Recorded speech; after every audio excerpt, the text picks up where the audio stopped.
Boa tarde a todos.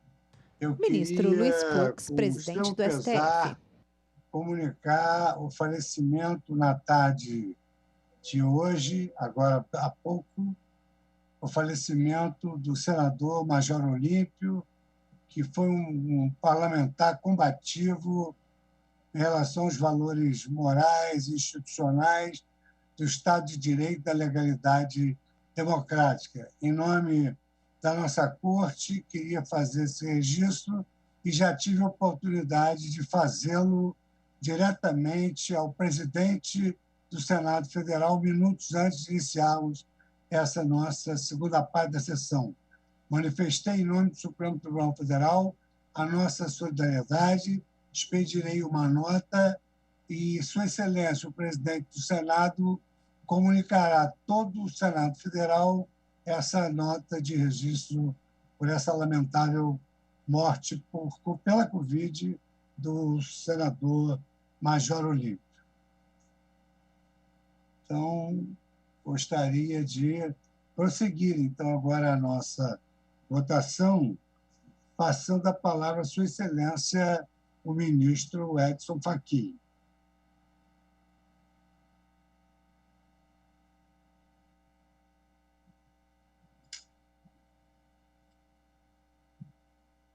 Senhor presidente, eminente ministro Luiz Fux, saúdo Vossa Excelência e, por igual, comungamos dos votos de pêsames que Vossa Excelência Ministro vem de Edson expressar. Fachin, ao A fundo, Parede de enlutada Madeira. nação brasileira continua a padecer dessa tragédia. O Paraná e o Brasil também se enlutam pela recente perda de quem também prestou um grande serviço à pátria brasileira, foi o doutor Euclides Scalco, que também aqui faço o meu registro, e, portanto, associo-me aos pêsames que Vossa Excelência vem de expressar ao falecimento do senador, bem como de todas as milhares de vítimas que o país, infelizmente, tem registrado. Senhor presidente, nada obstante, prosseguindo nos nossos afazeres, permito-me, ao saudá-lo, ao saudar as eminentes ministras, ao saudar os eminentes pares, enalteço os 3 votos que me antecederam, de modo especial o voto do eminente ministro relator, que foi acompanhado pelo eminente ministro Nunes Marques.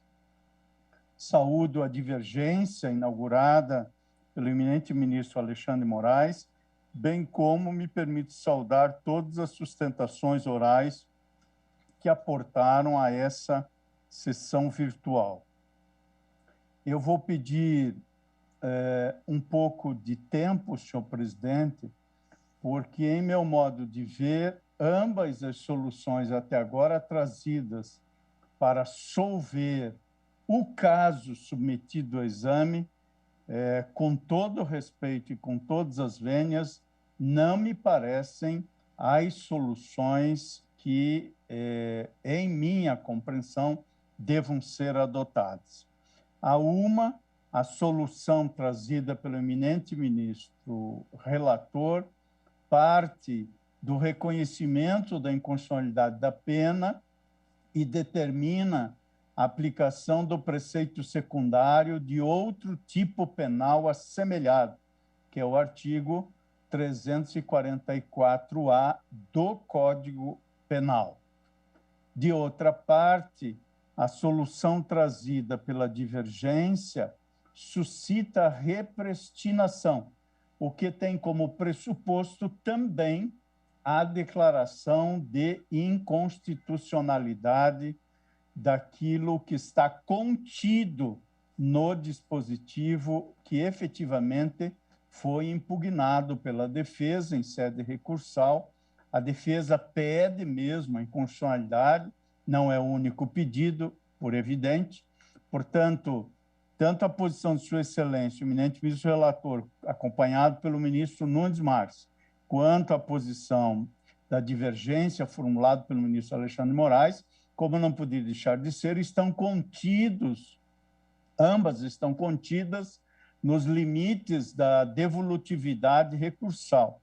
Nada obstante, eu entendo que o tema não pode desconsiderar a jurisprudência firme deste Supremo Tribunal Federal sobre a proibição de combinação de leis, ainda que pela via indireta da declaração de inconstitucionalidade de um preceito secundário. Ir a esse ponto, como tentarei demonstrar em meu voto, é atuar para além daquilo que um juízo de limites e possibilidades se põe na atuação da prestação jurisdicional.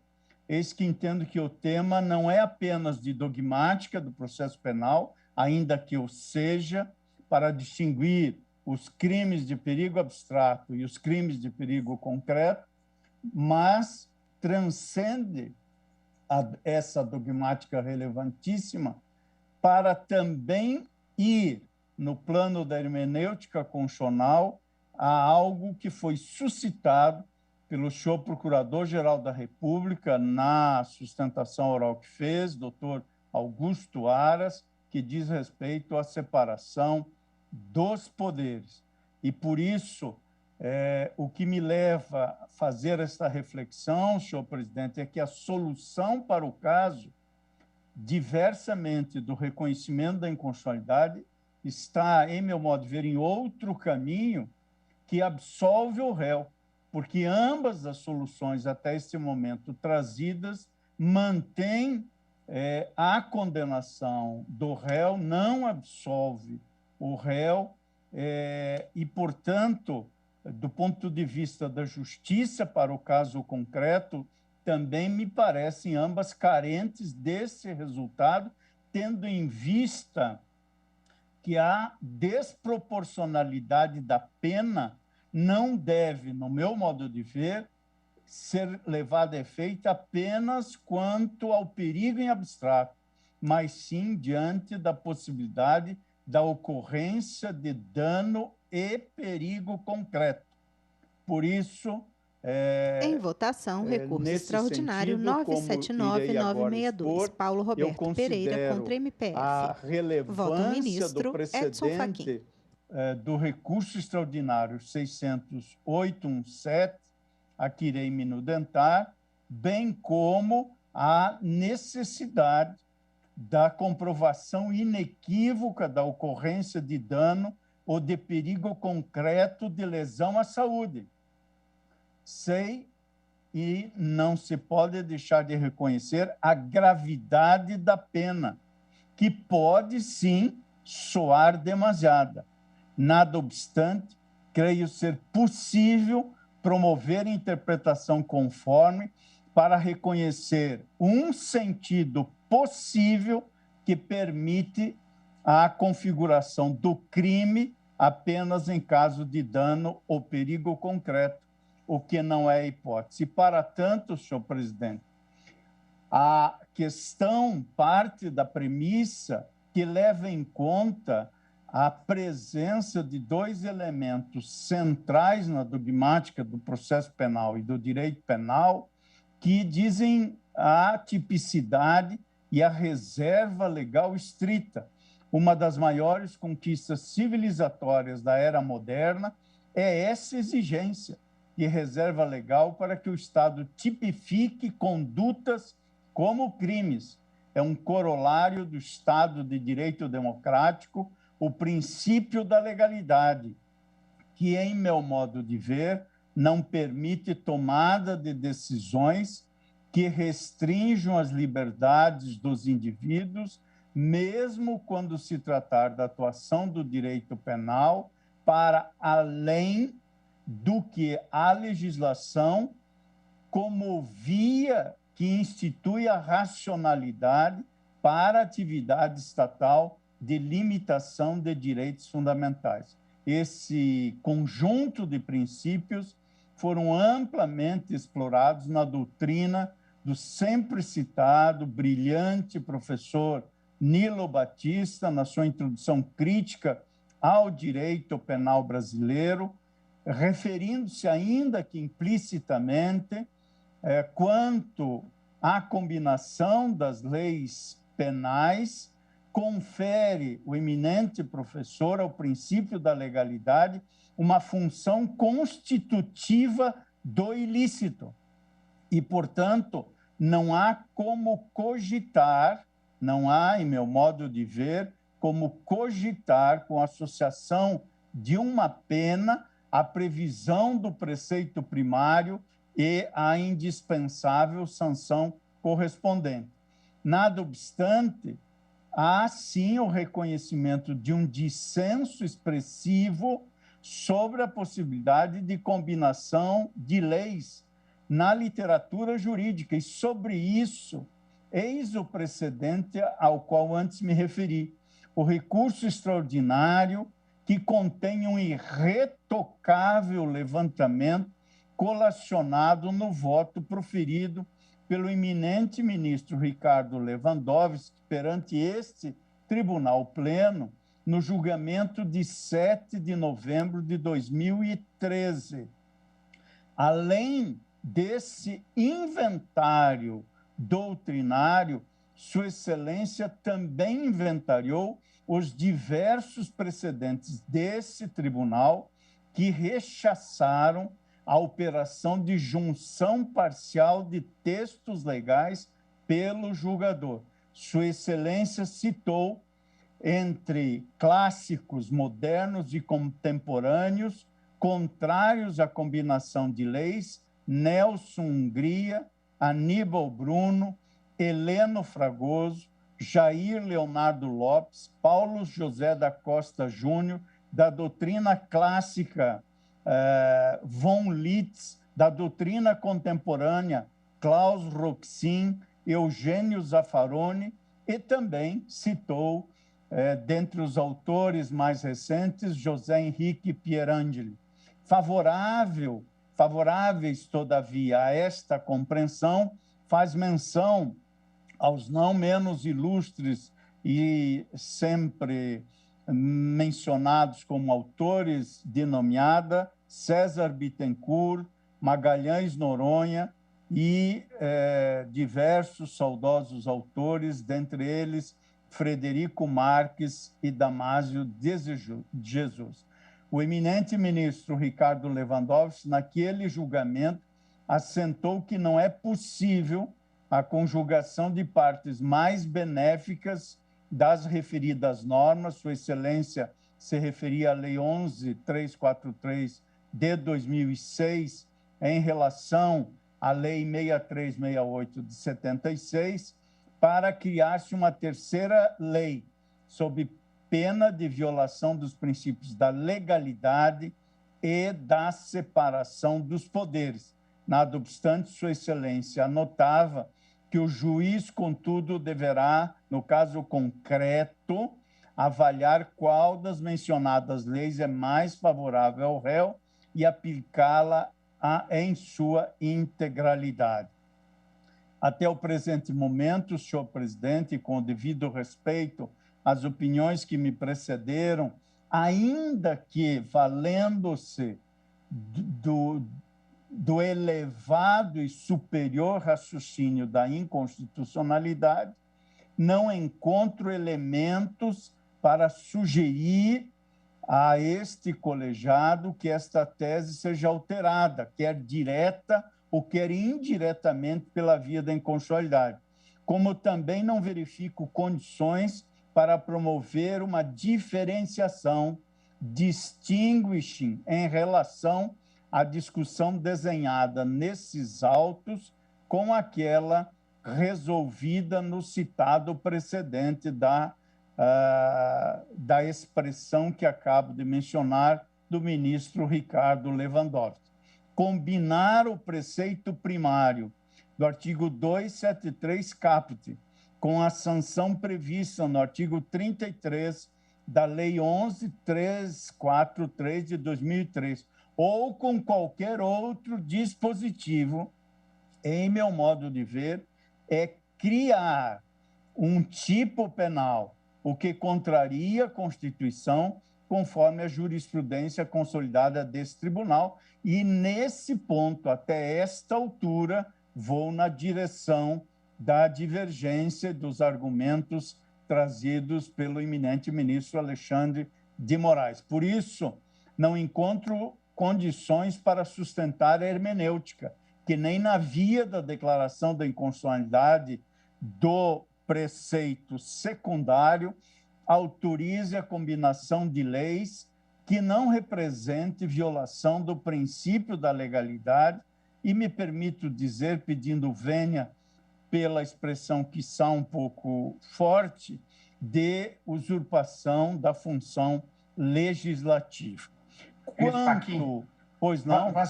Me permite só um breve comentário? Sem Ministro dúvida. Luiz Roberto Barroso. A minha posição, e creio que endossada pelo ministro Nunes Marques, é que a queda do tipo específico permitiu ou induziu a aplicação do tipo geral. Não é propriamente uma combinação de um tipo com outra sanção. É a regra geral do contrabando incide sobre essa conduta integralmente, sem combinação de tipos. Eu entendo a posição de Vossa Excelência e respeito, mas só para dizer que nós entendemos que, não havendo regra específica, aplica-se a regra geral do contrabando. Obrigado. O plenário julga a constitucionalidade da pena prevista no Código Penal para pessoas que importam medicamentos sem registro sanitário. Pela via direta ou pela via indireta da declaração da inconstitucionalidade do preceito secundário. Prossigo, senhor presidente, dizendo agora quanto à proporcionalidade das medidas de proteção dos bens jurídicos pelo direito penal. Aqui me aproximo, e bastante, do voto do eminente ministro relator, quando adentra a circunstância do reconhecimento da necessidade, ou melhor dizendo, do reconhecimento da desproporcionalidade desta pena. Sem dúvida, a qualificação de uma determinada conduta como crime é mesmo uma decisão política de uma comunidade. A escolha de qual objeto será protegido pela lei penal segue a lógica da discricionariedade do legislador, em algumas hipóteses direcionadas pelos mandamentos constitucionais criminalizatórios, como aqueles instituídos na própria Constituição Federal. A dissonância que tenho, e peço toda a vênia, é que não compreendo que a desproporcionalidade deva levar em conta genericamente o delito, no caso, como um delito de perigo abstrato, e sim, para além dessa dimensão, entendo que o reconhecimento da desproporcionalidade deve levar em conta a ocorrência de dano e perigo concreto. Isto porque, no Estado de Direito Democrático, a eleição de uma conduta pelo direito penal para figurar como fato típico deve ser filtrada pelo que resulta do desenho, às vezes quase paradoxal, entre o processo de escolha legislativa das maiorias e a preservação dos direitos fundamentais. Aquilo, como todos sabemos, que são os trunfos das minorias, para mencionar a visão, dentre outros, de Ronald Dworkin. Em sociedades desiguais como a nossa, como a sociedade brasileira, em que o direito penal exerce controle social em favor de grupos discriminados, o controle contra-majoritário da atividade legislativa penal deve mesmo ser bastante rigoroso e transitar entre o respeito à competência do legislador e à preservação dos direitos fundamentais. O juízo de correção da proporcionalidade observada pelo legislador ao definir algumas condutas como crime deve se guiar pela orientação de que quanto maior a proteção de um direito, mais restrições se abaterão sobre outro direito, para apanhar aqui um dos juízos da perspectiva que vem no pensamento de tantos autores como de Robert Alexie. Na hipótese, ao recrudescer a pena do artigo 273 do Código Penal para o patamar mínimo de 10 e máximo de 15 anos, o legislador considerou, e há uma longa exposição de motivos sobre a ação de fraudadores inescrupulosos, ávidos de enriquecimento ilícito, à custa de disseminação de substâncias nocivas e até danosas à saúde, explorando a boa-fé pública com a falsificação de medicamentos, em sua maioria, auto-usáveis pelo povo. Por isso, naquela exposição de motivos, fazia-se, portanto, referência à gravidade do atentado à saúde pública e aos delitos que causam enormes danos à sociedade e à economia popular, atingem as classes menos favorecidas e assim por diante, como está na justificativa do projeto de lei 4207 de 1988, que alterou, como sabemos, o artigo 10 da Lei 8.072, de 25 de julho de 90, incluindo na classificação dos delitos considerados hediondos o crime de corrupção, adulteração e falsificação de substância alimentícia ou medicinal, expondo-a à venda na forma qualificada. Por isso, sem defender esse tipo de gravidade de pena e reconhecendo que a enunciação do direito penal é o discurso jurídico de uma compreensão político-institucional, parece-me importante lembrar que o tipo reprime condutas de perigo concreto contra a saúde pública, daquele que criminaliza, por exemplo, o envenenamento de água potável, cuja pena também vem no patamar de 10 a 15 anos, e daquele que torna a sua conduta como criminosa na falsificação, corrupção, adulteração ou alteração da substância de produtos alimentícios com a reprimenda da reclusão. Por isso, a pena mínima estabelecida para o crime do artigo 273 se diferencia consideravelmente, em termos de gravidade, aos demais tipos que promovem a proteção da saúde pública. Ao ampliar um pouco mais o campo de análise para a comparação da reprimenda do dispositivo que vem à tona nesses autos, com outras figuras típicas que protegem bens jurídicos similares, verificamos realmente, como aqui, aliás, já foi mencionado, que para a pena em abstrato, como prevista para o crime de homicídio, situa-se entre 6 e 30 anos. Em outras esferas, como latrocínio e sequestro mediante extorsão com resultado morte, são punidos com pena de 24 a 30 anos e 24 a 30 anos em ambas as hipóteses. Para esse cotejo, a pena mínima fixada pelo legislador para o crime previsto no artigo 273 do Código Penal é grave, soa demasiadamente grave e se encontra entre as mais elevadas no âmbito das condutas criminalizadas pelo direito penal brasileiro.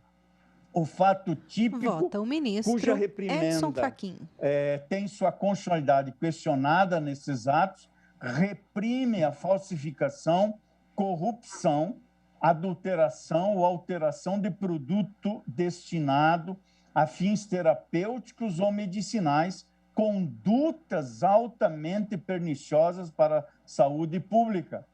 A introdução no mercado de medicamentos nas condições acima, que gerem ocorrência de dano ou perigo concreto, causa lesões e intensidades graves como aquelas reprimidas pelos outros tipos que antes mencionei.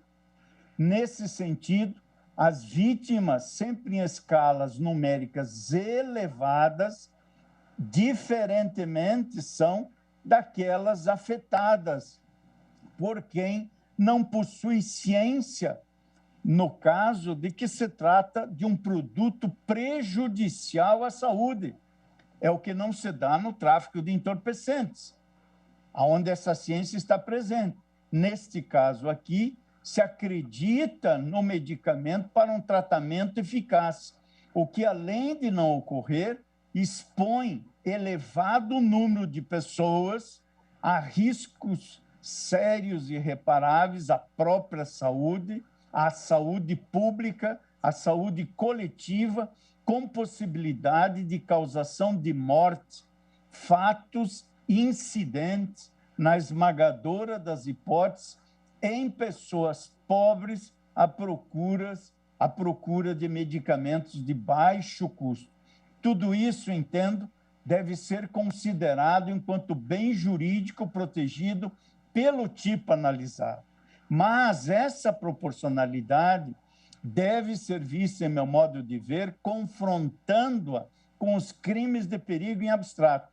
E sobre a matéria, a doutora Ela Vieco nos ensina que o Código Penal, no tocante à proteção do bem jurídico, saúde, distingue condutas que atingem a saúde individual e coletiva, reunidas, respectivamente, no título 1, denominado dos crimes contra a pessoa, e no título 8º, dos crimes contra a incolumidade pública.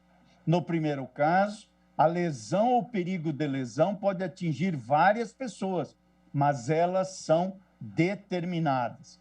No segundo, o perigo abstrato ou concreto deve apresentar-se a um número indeterminado de pessoas, sem embargo de vir a ocorrer lesão em uma ou mais pessoas determinadas.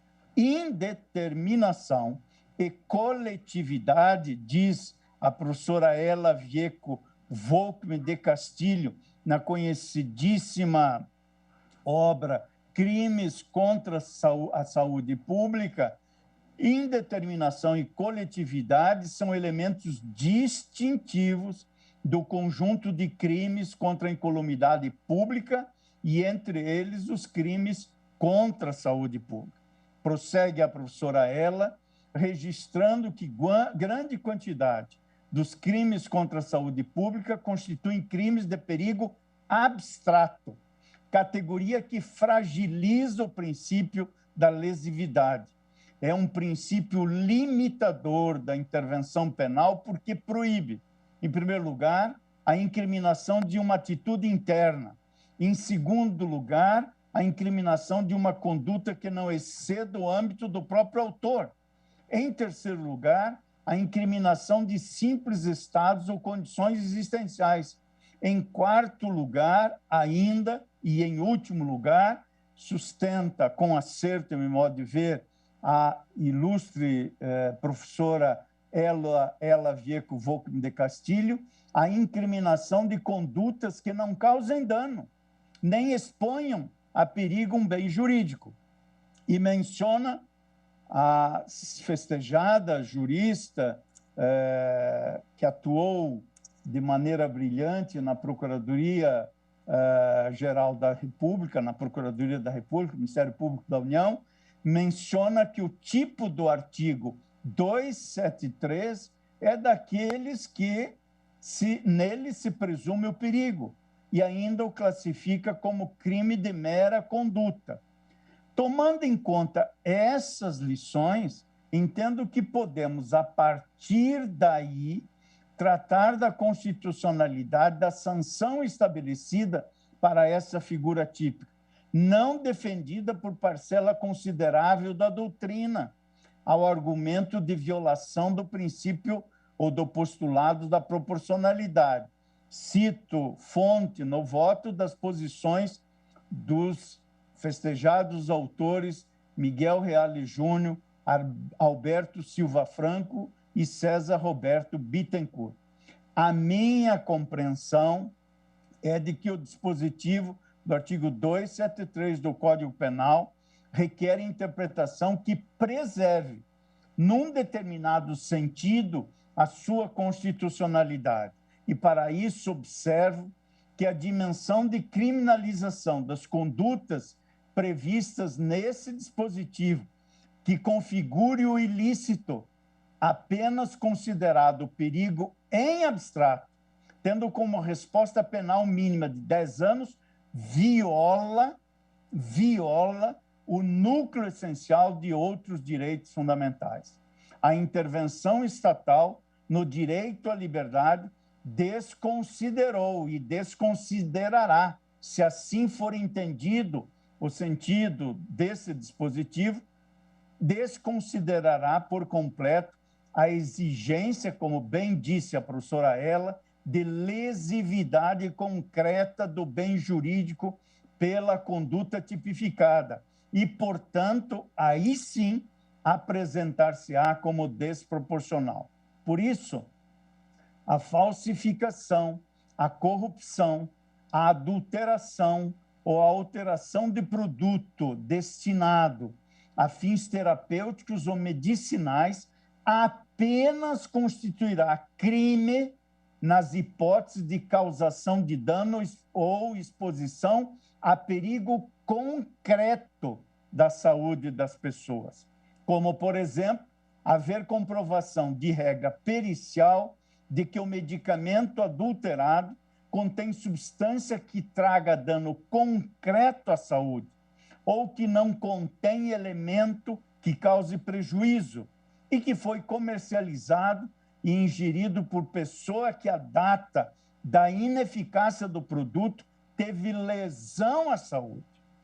Nesse sentido, as condutas importar, expor à venda, ter em depósito para vender produto falsificado, corrompido, adulterado ou alterado, que são previstas no parágrafo 1º do dispositivo citado, via de regra, não poderão constituir crime, pois não são capazes abstratamente de introduzir na esfera jurídica elementares das condições necessárias para o equilíbrio das funções do organismo humano violado, elementos que seriam ou devem ser suficientes para produzirem ou poderem produzir debilidades ou deficiências transitórias ou permanentes, ou mesmo a trágica e drástica eliminação da vida, o que apenas será possível se comprovado o dano ou perigo de lesão com a prática das condutas de vender, distribuir ou entregar. Também nessa linha, entendo, devam ser escrutinadas as condutas de falsificação, corrupção, adulteração ou alteração de cosméticos e saneantes, que, via de regra, não causam lesão ou perigo de lesão concreta à saúde. Basta imaginar a venda de um esmalte, digamos, falsificado, porque por ter um efeito mais, por assim dizer, estético, não apresenta risco concreto à saúde. Da mesma forma, as condutas previstas no parágrafo 1º, praticadas nos termos desse parágrafo 1º, na linha B, ou seja, importar, vender, expor à venda, ter em depósito para vender ou de qualquer forma distribuir ou entregar a consumo produto, sem registro, quando exigível, no órgão de vigilância sanitária, 2, em desacordo com a forma constante do registro previsto no inciso anterior, 3, sem as características de identidade e qualidade admitidas para sua comercialização, 4, com redução do seu valor terapêutico ou de sua atividade, 5, de procedência ignorada, e 6, adquiridos de estabelecimentos sem licença da autoridade competente, por serem, e tão somente, condutas voltadas para a proteção contra perigo abstrato, a conclusão quanto à constitucionalidade, parece-me negativa, considerando a resposta sancionatória prevista pela incursão no preceito primário daquele dispositivo. Isso porque, em regra, essas situações não trazem lesão à saúde ou risco concreto de lesão. Por isso, a hermenêutica compatível com a Constituição, e me parece ser essa a tarefa primeira do intérprete, a hermenêutica compatível com a Constituição é aquela que restringe, em homenagem à opção legislativa, de gravidade, sem dúvida, elevadíssima e, quiçá, demasiada mesmo, mas é aquela que restringe a aplicação da sanção do artigo 273 aos casos em que haja causação de dano ou exposição de perigo concreto do bem jurídico, que aqui o plenário também julga a deve ser constitucionalidade da delimitado. pena prevista no Código Penal para pessoas que importam medicamentos sem registro sanitário. De condições Vota o ministro Edson Fachin. Para que sujeitos mantenham equilibradas as funções necessárias para o funcionamento do organismo humano. É inegável que há considerável complexidade na execução da tarefa de identificar e extrair do perfil de condutas que, a princípio, são classificadas como geradoras de perigo abstrato a um determinado bem jurídico, conforme defendido pela doutrina em relação ao ilícito desse artigo 273 do Código Penal, extrair a dimensão que produza dano ou perigo concreto. Mas, para isso, vale-me das lições do não menos festejado e sempre citado professor Juarez Tavares, quanto ao que precisamos compreender como atuação lesivas, lições que me parecem apropriadas para a conduta dessa operação. Sustenta o ilustrado professor. Ao tratar deste tema com a maestria do seu conhecimento, não apenas pelas fontes germânicas que compreendem toda a sua erudita formação, mas especialmente por estar sempre atento àquilo para o que nós não podemos voltar as costas, que é a realidade que nos circunda. Diz o ilustre professor Juarez Tavares, por efeito do princípio da lesividade, não se pode admitir uma criminalização de conduta que não tenha um mínimo de substrato empírico, o que fundamenta a tipicidade de lesões insignificante do bem jurídico. Tampouco se pode acolher uma forma de criminalização por simples comportamento ou violação de um dever legal, com a qual se delimitam as incursões legislativas na criminalização de delitos de perigo abstrato ou de delitos omissivos sem a correspondência da omissão à produção do resultado por ação. De conformidade com esse princípio, prossegue Juarez Tavares, são inconstitucionais as criminalizações, tanto no plano legislativo quanto no judicial, com base na responsabilidade por simples posição dentro de um complexo organizativo ou por exercício legal de uma profissão. Por isso mesmo, todo o processo de atribuição de responsabilidade tem de estar assentado na demonstração de uma causalidade entre a ação e o resultado. São as lições dos seus fundamentos da teoria do delito, e estou a citar a edição de 2018.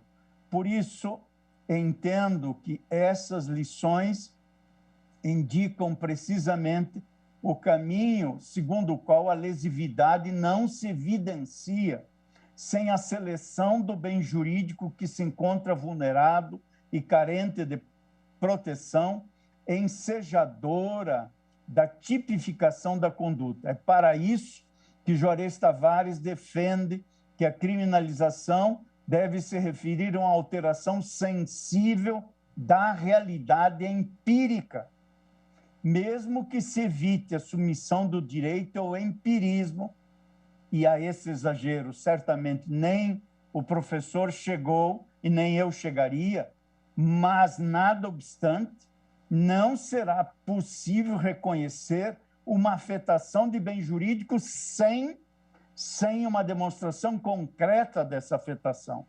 Daí que a criminalização só pode ter como pressuposto uma lesão efetiva ou um perigo concreto de lesão do bem jurídico.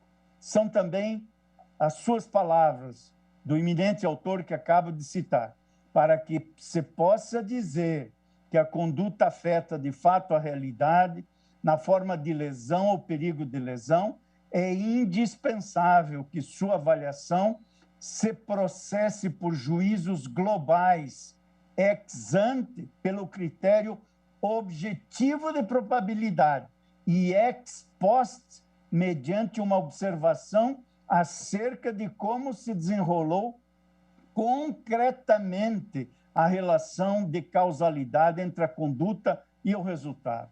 E é por esses caminhos, senhor presidente, senhores ministros, que chego à conclusão da absolvição do réu, porque entendo que não é possível a incriminação da conduta descrita no dispositivo aqui questionado, se não foi verificada a existência de dano ou de perigo concreto de lesão, os quais seriam descartados, por exemplo, na hipótese de importação ou produção de um produto terapêutico, pelo simples fato de não contar com o registro perante o órgão competente, fato que pode ser tratado na esfera administrativa ou qualificado como outra conduta criminosa que não seja cauteladora da saúde pública, pois, pelo menos em tese, não há violação deste bem jurídico. Diferente é o ato de entregar produto terapêutico comprovadamente falsificado, adulterado, corrompido ou alterado para a vítima que busque algum tipo de tratamento. Porque aqui, como diz ainda Juarez Travares, o resultado que afeta o bem jurídico deve ser avaliado dessa forma. E isso faz com que se elimine o efeito simbólico da incriminação e, consequentemente, tornem-se imprestáveis os argumentos baseados em meras presunções. Igualmente, eliminam-se as crendices baseadas no senso comum. E prossegue, convém sempre acentuar que a alteração sensível da realidade que se dá com a lesão ou com o perigo concreto de lesão do bem jurídico é respaldo ao sentido da norma como norma de orientação de conduta e pela qual se poderão delimitar os contornos do injusto penal. Por isso, defende ainda que a constituição do delito deve se dar por um processo de comunicação garantidor das condições necessárias para o efetivo conhecimento dos elementos criminalizadores de conduta, ou, nas suas palavras, para que o processo de comunicação seja perfeito, é indispensável que se assinalem ao cidadão elementos palpáveis que possam indicar que sua conduta lesa ou põe em perigo um bem jurídico. A ordem jurídica não pode ser uma entidade abstrata. O Estado de Direito, conclui, deve fundar-se na compreensão de que a pessoa individual é o centro da ordem jurídica e é o parâmetro essencial da interpretação das normas. Por isso, e concluindo, senhor presidente e senhores ministros, pedindo vênias por me estender um pouco, penso que a tese a ser fixada para o deslinde da demanda posta nesses autos e das demais que apresentarem a mesma identidade é a que estabeleça que a configuração das condutas previstas no artigo 273 caput e parágrafo 1º, parágrafo 1º-A e parágrafo 1º-B do Código Penal depende de comprovação inequívoca da ocorrência de dano ou de perigo concreto de lesão à saúde. Nesses termos, no que se refere à demanda em concreto trazida nesses autos, a combinação de leis que foi promovida pelos eminentes julgadores do Tribunal Regional da 4ª Região por violar a Constituição Federal não deve ser acolhida. Portanto, aqui tem razão o Ministério Público em seu recurso também recorrente nesses autos. Mas tem razão também o recorrente Paulo Roberto Pereira, que foi condenado como incurso nas condutas descritas no parágrafo 1º-B, inciso 1º, do artigo 273 do Código Penal.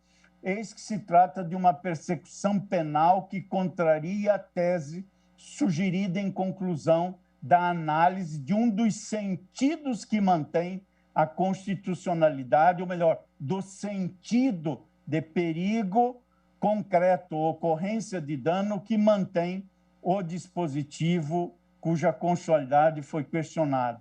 Minha compreensão é de que deve ser dado provimento ao recurso a fim de absolvê-lo das condutas que lhe foram atribuídas. O acórdão recorrido não evidenciou lesão ou risco concreto de lesão. Por isso, e esta é a conclusão, pedindo vênia a sempre ilustrada compreensão dos ilustres ministros que me antecederam, constitucionalistas de escola, ministro Luiz Roberto Barroso e Alexandre Moraes, acompanhado o relator pelo eminente ministro Nunes Marques, a minha conclusão é no sentido de dar provimento parcial ao recurso do Ministério Público, provimento parcial ao recurso do Ministério Público, para afastar a decisão recorrida, que inequivocamente fez uma operação de combinação de textos legais, e dar provimento ao recurso de Paulo Roberto Pereira para declarar a sua absolvição. É como voto, senhor presidente.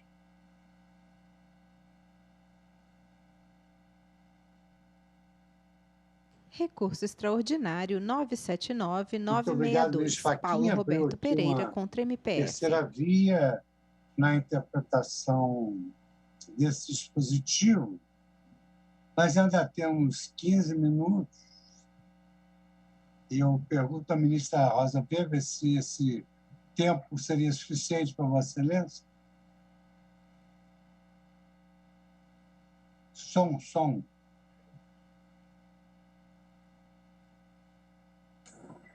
O tempo para o voto que eu pretendia proferir seria suficiente, sim, ministro Fux. Então, o ministro Fachin, ele abre uma terceira via, né, uma profundidade que, confesso a Vossa Excelência, me leva a algumas reflexões. Eu não gostaria de pedir vista nesse processo, porque o pedido de vista faz com que ele saia de pauta. Ministra Rosa Weber, então, vice-presidente do STF. Talvez realmente não fosse o caso, né, de eu pedir vista, e sim de eu proferir o voto dentro daquelas balizas que eu estava encarando e, quem sabe, antes do final do julgamento, talvez até concluir numa outra linha.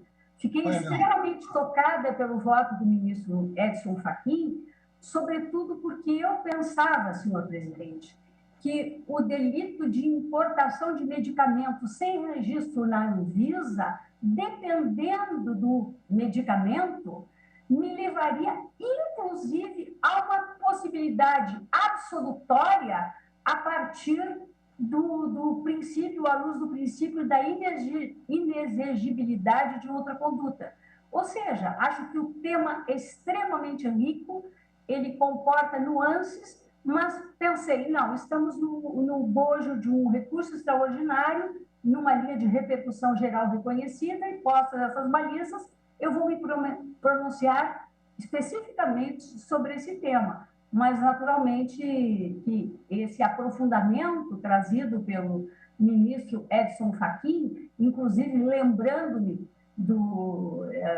da doutora Ela Vieco, minha querida colega de turma na Universidade Federal do Rio Grande do Sul, Faculdade de Direito de Porto Alegre, né, e também as lições do professor Juarez Tavares, poderia, quem sabe, ensejar um caminho que... Poderia não, ensejou um caminho à solução da LIDE que eu não havia aventado e teria que realmente melhor refletir sobre ele. Então, eu deixo a critério de Vossa Excelência. Se me der a palavra para votar, eu passo a votar sem prejuízo, como eu disse, de continuar refletindo sobre a matéria. Não gostaria de forma alguma de prejudicar o andamento do processo, né? Porque, na verdade... Então, como Vossa Excelência menciona que em tempo útil consegue votar, eu só comunico ao colegiado que após o voto da ministra Rosa Weber, eu vou encerrar a sessão para depois continuarmos esse tema tão instigante na próxima sessão de quarta-feira, sessão ordinária de quarta-feira, se os colegas assim também anuírem, né? Mas acho que é a melhor solução. Só a questão da utilidade do tempo. Se nós não temos outra coisa a fazer, se não ouvir o meu voto, eu vou votar. Eu vim preparada. Não, ministra, o voto da excelência é importantíssimo. Mas eu gostaria, porque os outros colegas todos vão pensar, né, sobre essa via trazida pelo ministro Fachin, a quem eu parabenizo, porque realmente, a mim, pelo menos, a fundamentação tocou bastante. Perigo de dano concreto, né? Enfim. Não. Ministro Alexandre de Moraes, a excelência pediu a palavra? Presidente, eu tenho duas possibilidades. Uma é o que eu vou sugerir em primeiro lugar. Pelo que eu entendi, a ministra Rosa não gostaria de pedir vista. Eu acho corretíssimo, porque quer discutir isso. Mas nós temos 10 minutos. Acho que ninguém discordaria de suspendermos a sessão e ela começar a votar na quarta-feira já reanalisando. Essa é a primeira sugestão.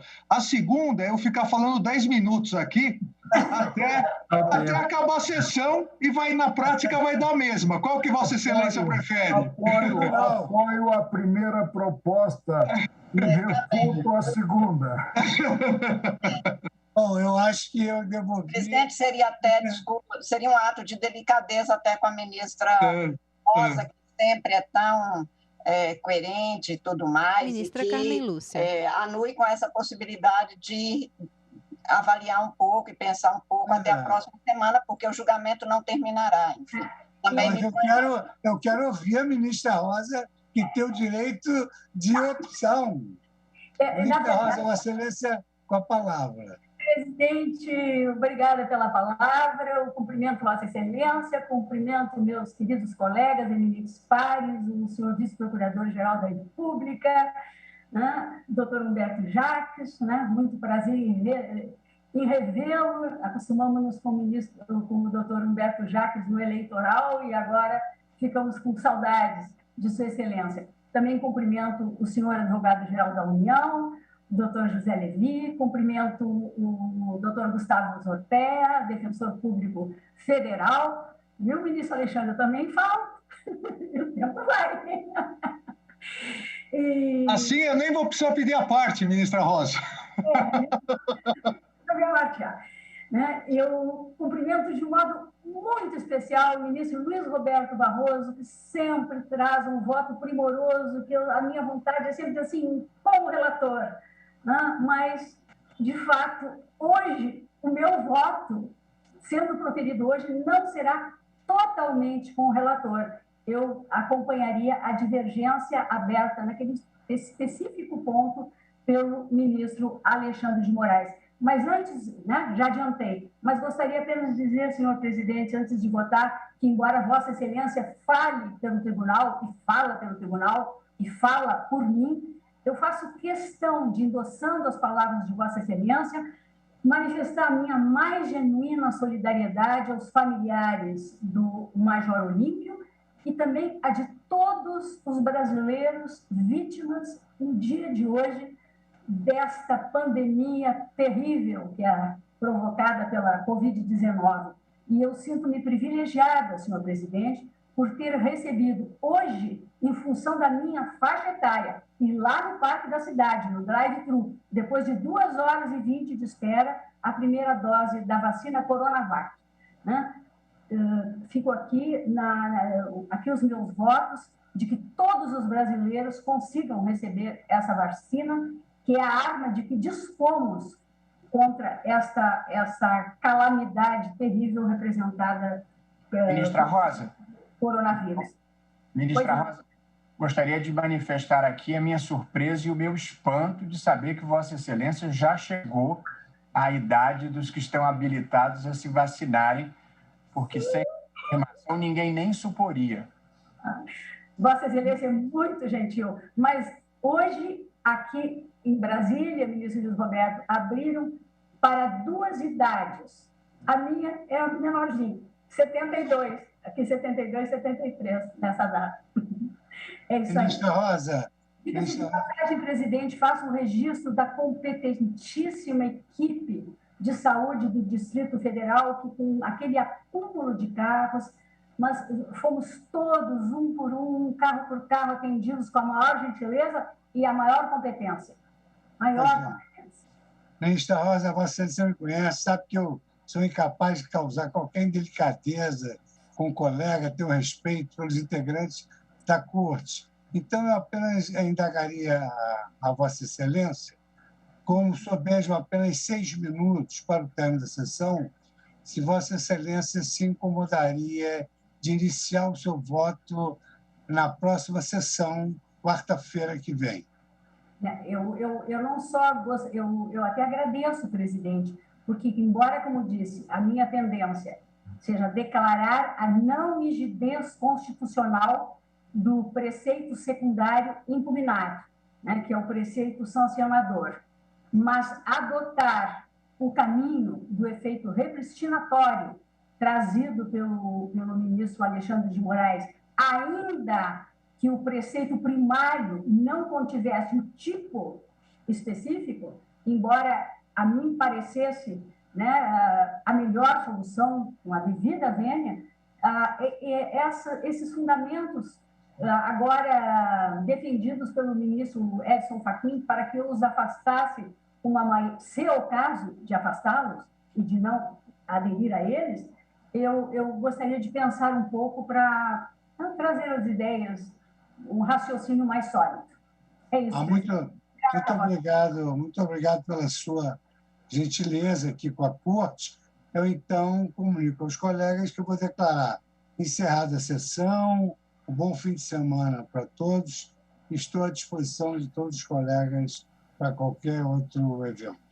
Boa noite a todos. Presidente, Pois não, ministro Marconi. Apenas para retribuir a Vossa Excelência os votos. Um ótimo fim de semana no nosso Rio de Janeiro. Senhor presidente. Pois não, ministro. Desculpe-me, mas antes de encerrar, gostaria de cumprimentá-lo pela boa condução da sessão e, inclusive, por ter permitido que nós continuássemos a deliberar na próxima semana. O tema, como se viu, é extremamente complexo e exige criatividade. Também eu gostaria de manifestar, subscrevendo as palavras de Vossa Excelência, os pêsames da Corte em relação ao falecimento do senador Major Olímpio. Eu acho que é mais uma tragédia que se abate sobre famílias brasileiras, mas eu gostaria de ir um pouco além, presidente, para dizer que talvez a Corte devesse somar aos esforços que hoje o Executivo faz, e especialmente o Congresso está fazendo, no sentido de criar um corpo, um grupo, para acompanhar essa tragédia. Nós estamos batendo novo recorde, é um novo campeonato mundial que nós não deveríamos gostar de ganhar e que estamos ganhando. Estamos nos aproximando de 3 mil pessoas mortas por dia. É preciso, de fato, haver um esforço fora das ortodoxias para que, de fato, essa crise seja superada. Acho que nós devemos fazer esforços nesse sentido, ombreando com o Congresso Nacional, com o Executivo, para superar essa crise. É claro que se construiu essa crise a partir de um mal muito grave, mas também faltou competência para lidar com ela. Isso precisa ser reconhecido. E, de fato, isso precisa ser superado. Fuga para frente, é preciso que nós nos somemos aos esforços que têm se fazer para que impere a ciência, para que impere a racionalidade, para que saúde, como nós dizemos, como gosta de dizer o nosso colega Barroso, que impere uma dose mínima de iluminismo nesse obscurantismo que nós estamos vivendo. Foi muito oportuna, ministro Gilmar Mendes, a sua intervenção, porque eu fui contactado pelo presidente da República, num primeiro momento, para fazer parte de um grupo que deliberaria sobre políticas de saúde. Então, eu marquei com Sua Excelência, senhor presidente, uma conversa na segunda-feira, antes da reunião desse gabinete institucional e técnico. Eu, particularmente, entendo que o Supremo Tribunal Federal esteja fazendo muito a sua parte, através dos julgados, através das iniciativas que aqui foram tomadas, por exemplo, pelo ministro Lewandowski, em várias ocasiões, pela ministra Rosa. A minha única preocupação, e eu quero dividir com os colegas, é que nós não temos capacidade institucional, ou seja, expertise em saúde pública, e que, em segundo lugar, amanhã ou depois se atribua ao Supremo Tribunal Federal a chancela de uma política de saúde adotada sem que nós possamos, a posteriori, aferir a legitimidade e a constitucionalidade dessa política pública. Então, a minha postura um pouco avessa a participar de uma comissão para anunciar medidas de combate à pandemia escapa, no meu modo de ver, um pouco aos limites da atuação da Corte Suprema. Eu posso ouvir o relato, eu posso, inclusive, me manifestar como presidente para dizer, por exemplo, o que eu acho, como, por exemplo, eu poderia pensar que, ao invés de 2 doses, ele pudesse dar 1 dose ao maior número de pessoas e verificar se essa 1 dose não teria uma eficácia capaz de aguardar a 2ª dose. Mas eu verifico que eu não falo pelos 11. E eu não posso chancelar políticas públicas a posteriori sem que isso iniba a Corte de, eventualmente, poder interferir judicialmente numa outra inconstitucionalidade. Se os senhores me autorizarem agora a participar desse grupo, eu irei, mas com o consenso de toda a Corte. Se os senhores entenderem que é incompatível o presidente do Supremo Tribunal Federal participar de uma comissão sobre um tema em relação ao qual nós não temos a menor expertise, que é política de saúde. Nós nos valemos da ciência. Nós discutimos aqui problemas jurídicos, de competência concorrente e etc. Não estamos nos excusando. Eu me comprometi a comparecer à reunião com o presidente da República. Só me preocupo de fazer parte de um grupo que vai chancelar uma política pública e amanhã dizer essa política pública está certa, que o Supremo disse que estava certa, que o presidente compareceu à reunião. Se os senhores entenderem que eu posso exercer esse papel, eu exercerei, participarei da comissão, mas com o consenso do colegiado, com a outorga do colegiado. Eu não quero dar minha opinião sobre o que eu acho, quais são os limites de um presidente do Judiciário. Mas o ministro Marco Aurélio pede a palavra e eu, como decano... Se puder fazer uma ponderação, faço. Deve fazer. Entendo que o Supremo deve se resguardar ao máximo, mesmo porque ele julga merecimento de atos praticados pelos demais poderes. Por isso é que eu tenho alguma restrição a essa participação, não faria como presidente do tribunal. Eu gostaria de ouvir cada colega, porque eu não vou tomar uma atitude dessa grandeza para que amanhã ou depois nós nos sintamos inibidos de coibir qualquer ato adotado por essa por essa comissão. Eu tenho maior simpatia, eu luto contra essa pandemia, eu sofro com essa pandemia, eu perdi amigos com essa pandemia, mas eu temo pela inibição que se pode gerar de futuro para o Supremo Tribunal Federal avaliar qualquer tipo de política pública adotada. Essa é minha... O ministro Alexandre... Me permite a palavra um minutinho? Depois o ministro Barroso. O ministro Alexandre pediu, ministro Barroso, a palavra não. Passo a Vossa Excelência. Ministro Alexandre Moraes. Presidente, em primeiro lugar, rapidamente, eu também gostaria de me somar aqui à solidariedade à família do Major Olímpio. Conheci o Major Olímpio há décadas em São Paulo, um valoroso policial militar em São Paulo, senador com o maior número de votos do Brasil, combatente e combativo, senador, e com isso nós estamos chegando a quase 300 mil mortes, já passamos 245 mil mortes. Dito isso, presidente, aqui coloco meu posicionamento, Vossa Excelência indagando a todos. Presidente, eu entendo que são duas coisas diversas. Obviamente não é papel do presidente do Supremo Tribunal Federal fazer parte de uma comissão que vai tratar de questões específicas do Ministério da Saúde, de distribuição. Obviamente, eu aqui, particularmente, nesse aspecto, concordo em gênero, número e grau com o eminente ministro Marco Aurélio.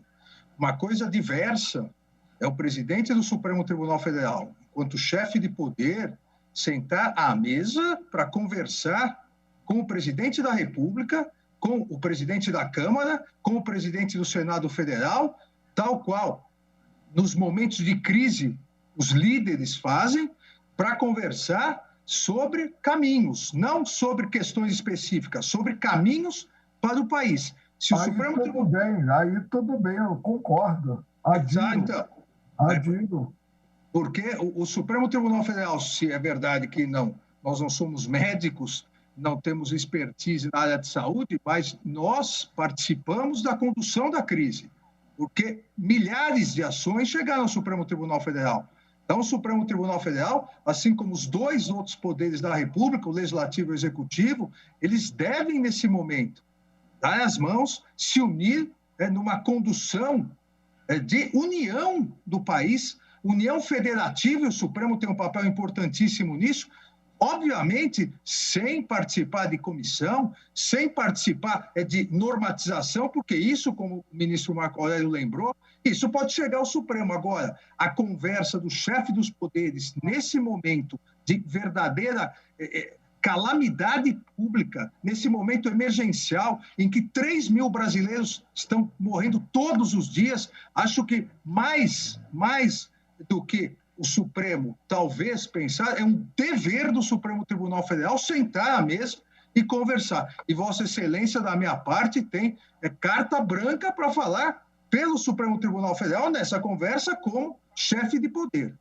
Não, está sendo bom isso, porque está sendo publicizado e é importante que eu tenha esse sentimento de todo colegiado. Só para esclarecer que inúmeras vezes eu me preocupei, já manifestei a posição do Supremo quanto ao sofrimento do povo brasileiro e também não me escusei de conversar.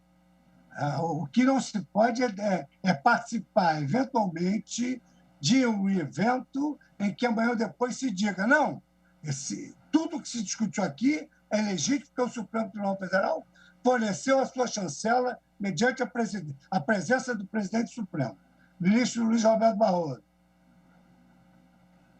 Presidente, a minha intervenção era substancialmente na mesma linha. Eu acho que quando o ministro Gilmar Mendes fez a sugestão, não era propriamente de participação formal em nenhum tipo de comissão que inibisse a independência do Supremo depois de apreciar decisões políticas. Eu acho que o que Sua Excelência imagina, e eu estou de acordo, e na mesma linha do ministro Alexandre, eu acho que primeiro, nós temos que despolitizar, nós estamos falando de salvar vidas.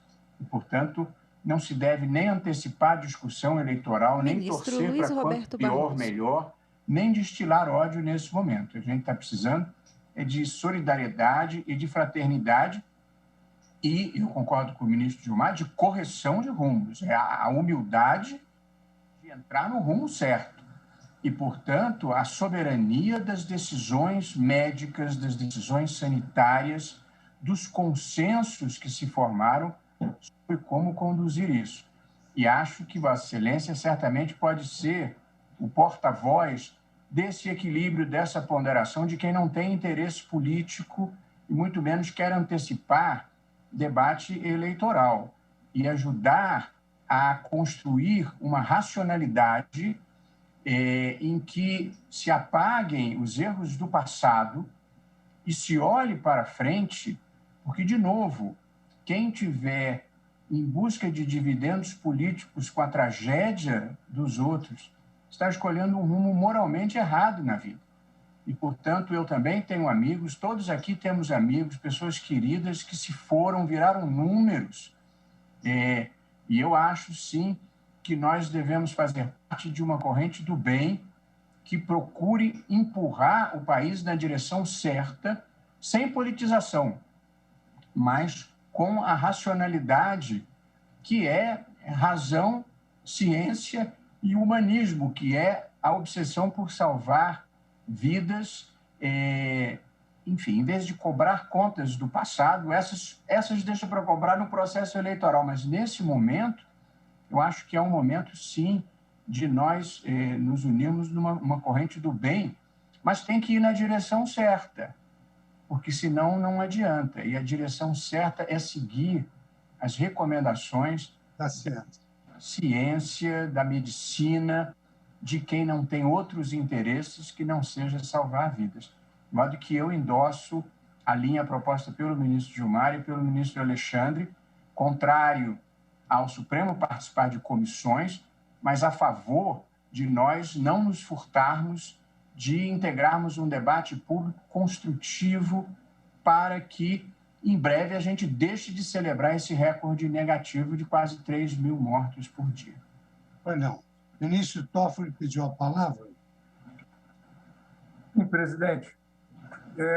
Só lembrando que, em 16 de março do ano passado, no início da pandemia, conjuntamente com Vossa Excelência, vice-presidente à época, convidamos o ministro da Saúde, de então, Dr. Mandetta, para falar à Corte e aos presidentes dos demais tribunais superiores. E desde aquela época, e também dialogamos conjuntamente, eu passei a defender publicamente que houvesse uma coordenação nacional e uma espécie de gabinete de crise, com a participação dos 3 poderes, com a participação dos entes da federação, com a participação de representantes da sociedade civil. É evidente que não é um comitê deliberativo, não é um comitê normativo, não seria algo assim, mas para o conhecimento e para as ideias poderem fluir da melhor maneira no enfrentamento da maior crise da nossa história. Então, nesse sentido, a participação em um conjunto de pessoas que, embora possam ser de poderes distintos, de funções essenciais à justiça distintas, sempre defendi também a participação do Ministério Público, participação dos advogados, da Defensoria, dos entes da federação, ou seja, um gabinete com representação ampla para debater essa questão dessa crise, que sim, é uma crise que há de ser enfrentada, mas que, com mais cabeças pensando, poderá talvez ter a diminuição da aflição que nós estamos vivendo. E, na oportunidade, também me associo às mensagens de solidariedade aos familiares do senador Major Olímpio e de todos os brasileiros, quase 300 mil agora, quase 300 mil que se foram, a todos esses familiares e amigos. Bom, eu fico bem confortável de ouvir todos os colegas, que eu acho que essa é a função do presidente do Supremo Tribunal Federal. Eu represento 11 colegas, mas eu não posso participar de um evento sem que os 11 integrantes do Supremo Tribunal Federal concedam esse aval para que eu possa, digamos assim, coparticipar dessa deliberação que, evidentemente, pela nossa parte, não haverá nenhuma força normativa nem vinculativa. Algum outro colega gostaria de se pronunciar? Pois não, ministro Fachin. Senhor presidente, muito brevemente, apenas para acentuar, senhor presidente, que na situação em que estamos a viver, inequivocamente caracteriza um caos sanitário, social, econômico e também com graves implicações no plano da gestão institucional, é fundamental que sejam levados a efeitos diálogos institucionais e, mais diretamente, não se deve deixar de aceder. Ministro Edson Fachin. Vossa Excelência certamente não deixou nem deixaria de nenhum convite para um diálogo institucional. E o fato do tribunal vir depois a julgar questões correlatas não é empecilho para que o judiciário possa até mesmo sinalizar caminhos possíveis nesses diálogos institucionais. É o equilíbrio entre não cruzar os braços e não cruzar a linha dos seus respectivos poderes. Por isso, não vejo como mescla entre imparcialidade e necessidade de auxiliar os demais poderes. Creio que nós podemos auxiliar, devemos dialogar, e, portanto, eu me associo às palavras do eminente ministro Alexandre Moraes e da direção que apontou o eminente ministro Gilmar Mendes. Quero cumprimentar Vossa Excelência por ter aberto esse diálogo sobre essa matéria. O Supremo fez e tem feito o que lhe compete na prestação jurisdicional. Não vejo problema algum, ao contrário, vejo como recomendável dar um passo adiante e abrir-se ao diálogo institucional sempre que oportuno, sempre que chamado, para auxiliar os demais poderes a desempenhar a sua função na linha das orientações das autoridades sanitárias, na linha do caminho certo para superar as deficiências e, acima de qualquer cosmovisão ideológica, este é um problema do país e da nação. Não é um problema de pessoas ou cosmovisões. Subscrevo todas as manifestações anteriormente referidas e Vossa Excelência tem de antemão o nosso apoio e a nossa plena aquiescência na atuação de Vossa Excelência. Muito obrigado, ministro Fachin. Eu tenho certeza que todos têm ciência de que, sempre que possível, eu me coloco na defesa da pandemia e das melhores práticas que devem ser adotadas, inclusive sendo interpretadas, às vezes, erroneamente, como tendo afrontado as autoridades constituídas exatamente por expor as minhas oposições ao negativismo obscurantista, enfim, as minhas posições sobre exatamente essa questão e o dever que nós temos de ouvir a ciência. Vou à reunião, vou colaborar, espero que eu ali represente a vontade e as sugestões de Vossas Excelências e todas as linhas de ação que já foram preconizadas por centenas de acórdãos do Supremo Tribunal Federal, principalmente no tocante à competência concorrente, que continua sendo uma questão ainda não digerida pelas autoridades constituídas. Eu irei à reunião com esse aval e trarei o resultado dessa reunião para todos os integrantes da Corte. Mais algum integrante gostaria? Sim. Presidente, eu havia pedido a palavra e quero dizer que endosso plenamente todas as manifestações que me antecederam. E queria dizer que a conduta, não só da Suprema Corte, mas também do presidente da Casa, está prevista na Constituição e no próprio regimento interno. O que diz a Constituição no artigo 2º? que os poderes são independentes, porém harmônicos entre si. É preciso haver harmonia entre os poderes, sobretudo nesse momento de crise. Crise sanitária gravíssima, crise econômica de difícil superação. Harmonia pressupõe diálogo, mas sempre esta harmonia deve ter como pressuposto a independência que está prevista no artigo 2º. Vou mais adiante, senhor presidente. O artigo 13 do nosso regimento interno estabelece quais são as atribuições do presidente da Suprema Corte do Brasil.